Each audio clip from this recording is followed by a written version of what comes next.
Sequencing یا chronological order بولا جاتا ہے. جیسے مثال کے طور پر سقراط تھا، پھر پلیٹو آیا، پھر ایرسٹوٹل آیا، پھر الیگزینڈر.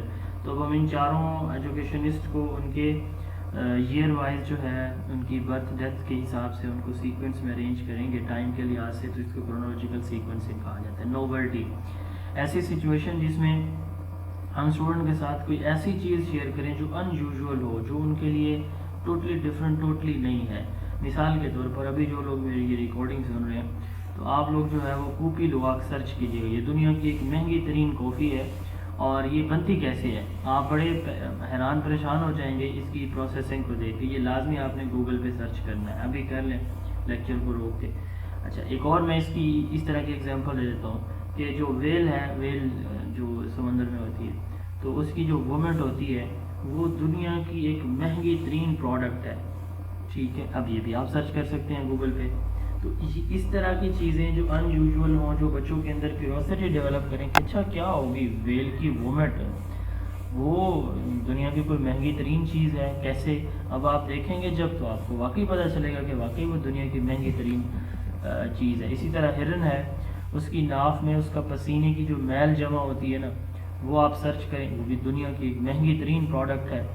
ٹھیک ہے، تو اس طرح کی چیزیں آپ بچوں کے ساتھ جب شیئر کرتے ہیں اس کو نوولٹی کہا جاتا ہے. جنرلائزنگ کیا ہے کہ آپ جو ہے جو کلاس میں تھوڑی سی انفارمیشن سیکھی ہے اس کو سب پہ اپلائی کر دیتے ہیں. مثال کے طور پر آپ نے سیکھا کلاس کے اندر کہ جو آپ نے ایک پھول دیکھا تو اس میں خوشبو آتی ہے. اب آپ نے یہ کہا کہ دنیا میں جہاں پہ بھی خوشبو ہوں گے سب سے پھول آئے، وہ خوشبو جتنے بھی پھول ہوں گے ان میں سے خوشبو آئے گی. تو یہ جنرلائزنگ ہوگی. ٹھیک ہے، تھوڑی انفارمیشن کو زیادہ انفارمیشن کے اوپر کیا کر دیتے ہیں آپ اپلائی کر دیتے ہیں. گیس باکس، آپ اسٹوڈنٹ کو کچھ چیزیں دکھاتے ہیں ایک ٹیبل پہ رکھی ہوئی، ٹھیک ہے، اس میں سے کوئی چیز آپ ہائڈ کر لیتے ہیں. پھر اسٹوڈنٹ سے کہتے ہیں کہ جو چیز آپ نے وہاں سے اٹھائی ہے، ہائڈ کی ہے، موجود نہیں ہے، اس کے بارے میں بتائیں، اس کی خصوصیات بتائیں. مثال کے طور پر آپ نے جو ہے پارٹس آف پلانٹس پلاسٹک کے بنے ہوئے ہیں وہ آپ نے رکھ دیے، تو آپ نے روٹس وہاں پہ نکال لی، چھپا لی بچوں سے.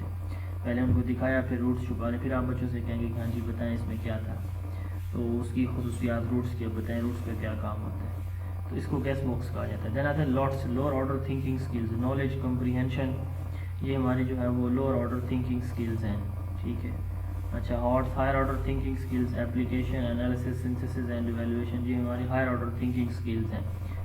یہ ہمارا جو بلوم ٹیکسانومی ہے اس کے 6 لیول ہیں: knowledge, comprehension, application, analysis, synthesis and evaluation. تو فرسٹ 2 جو ہے نالج اور کمپریہنشن، یہ جو ہے ہماری لوور آرڈر تھنکنگ سکلز ہیں. Application, analysis, synthesis and evaluation, یہ ہماری ہائر آرڈر تھنکنگ سکلز ہیں. تو ان کے بارے میں ڈیٹیل ہم انشاءاللہ اسسمنٹ کے چیپٹر میں جا کے پڑھیں گے. دین آتا ہے مینیپولیٹیوز. مینیپولیٹیوز کہتے ہیں کوئی بھی ہینڈ میڈ آبجیکٹ جو اسٹوڈنٹ بناتے ہیں.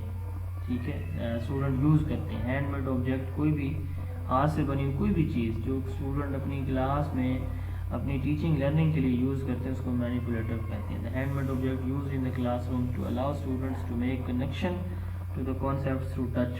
ٹھیک ہے، اس کو مینیپولیٹیو کہا جاتا ہے. یعنی وہ تمام چیزیں ہاتھ سے بنی جس کو بچہ چھو سکتا ہے، اسے کنسیپٹ ڈیولپ کرتا ہے، اس کو ہم کیا کہتے ہیں، مینیپولیٹیو کہتے ہیں. کلچرلی ریسپانسو پیڈاگوجیز، ایسی آپ کی ٹیچنگ میتھڈالوجیز ہوں جو اس علاقے کا، اس ایریا کا کلچر ہو، اس سے بھی ریلیٹڈ ہو، تو اس کو کلچرلی ریسپانسو پیڈاگوجی کہا جاتا ہے. According to the culture, according to the traditions of the learners, تو یہ کلچرلی ریسپانسو پیڈاگوجیز کہلاتی ہیں. انٹیگریٹڈ ایجوکیشن، انٹیگرل ایجوکیشن کا کانسیپٹ آروبنڈو نے دیا تھا. آپ میں صرف اتنا یاد رکھنا ہے کہ انٹیگرل ایجوکیشن کس نے دی تھی؟ آروبنڈو، انڈین تھے. بیسک ایجوکیشن جو ہے وہ گاندھی نے دی تھی. ٹھیک ہے، فزیکل ایجوکیشن امام غزالی نے، فری ایجوکیشن کارل مارکس نے دی تھی، لبرل ایجوکیشن رابرٹ ہچنس نے دی تھی. تو یہ امپورٹنٹ کچھ نیمز ہیں، آپ نے یاد کر لینے ہیں.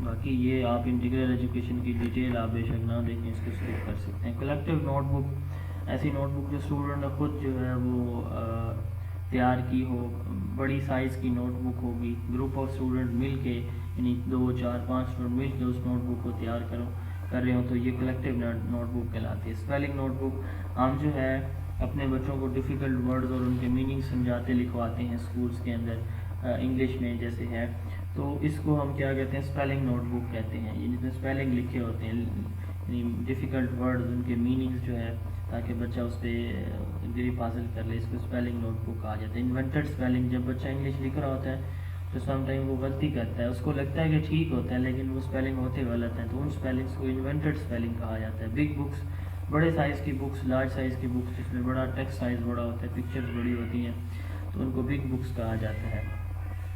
آئس بریکر, کوئی بھی وارم اپ ایکٹیویٹی, ایک بچہ کام کر رہا ہے, ٹیچر کلاس میں پڑھا رہا ہے, آدھا گھنٹہ اس نے پڑھایا, تو 2 منٹ کے لیے وہ کوئی آئس بریکر جو ہے وہ ان کو دے دیتا ہے, کوئی چھوٹی سی ایکٹیویٹی. مثال میں وہ کہتا ہے سٹ اسٹینڈ کریں جی 3 دفعہ, کلیپنگ کریں جی 5 دفعہ, ٹھیک ہے, اور آنکھیں 5 دفعہ بند کریں اور کھولیں جی 3 دفعہ, لمبی لمبی سانسیں لیں. کوئی چھوٹی سی کو بال تھروئنگ ایکٹیویٹی دیتا ہے. Are activities designed to help people to get acquainted in new situation اور انوائرمنٹ, تو تھوڑا فریش ہو جائیں بچے.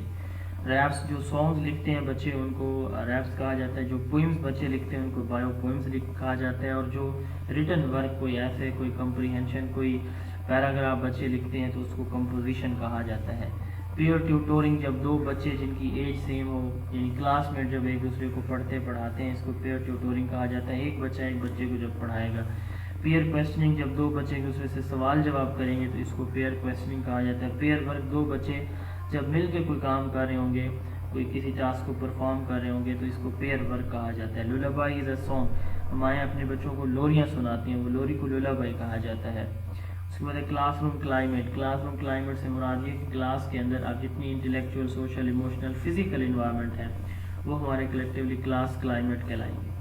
تو اس میں ہم یہ دیکھتے ہیں کہ ہم نے اپنے بچوں کو سوشلی کیسے ڈیولپ کرنا ہے, ایموشنلی, فزیکلی, تو ہر ایک چیز کو ہم وہاں پہ فوکس کر رہے تھے اپنی کلاس کے اندر. نیکسٹ ہمارا ٹاپک ہے جی لرننگ لمٹس اور لرننگ ڈیفیکلٹیز. لرننگ لمٹس یعنی یا لرننگ ڈیفیکلٹی سے مراد وہ چیزیں جو ایک بچے کو لرننگ پروسیس کے اندر رکاوٹ ڈالتی ہیں, ان کو ہم لرننگ ڈیفیکلٹیز یا لرننگ لمٹس بولتے ہیں, ٹھیک ہے. اب جیسے مثال کے طور پر ایک بچہ بیچارہ دیکھ نہیں سکتا, اب دیکھیں اس کو کلاس میں پرابلمز ہوں گے, یا اس کی آئی سائٹ ویک ہے, یہ بھی ایک لرننگ پرابلم ہے.